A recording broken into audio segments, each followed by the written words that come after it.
ដឹងបងក្រមានបោកស្រីល្អគិតថាសាំងស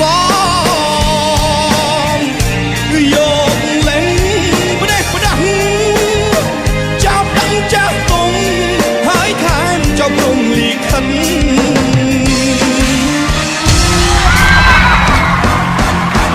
បងលឺអូនច្រៀងរៀបរាប់សេចក្តីរាយរាប់ថាស្រី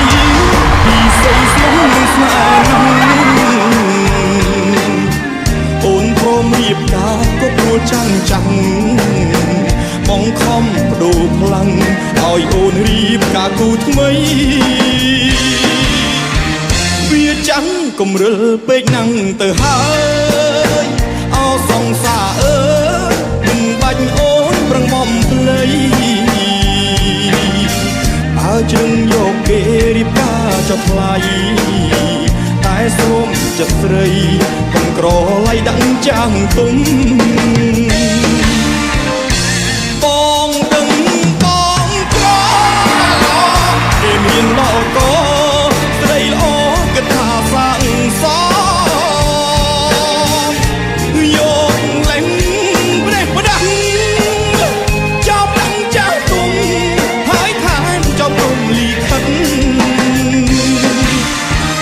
អរគុណពីមុនដែលស្រឡាញ់បងកុំព្រួយងួនល្អថាបងទៅរំខានស្រីពីសង្សារក្រជន់ក៏ពិសីសូមឲ្យរូបស្រីចរណៃអូនបានសុខខា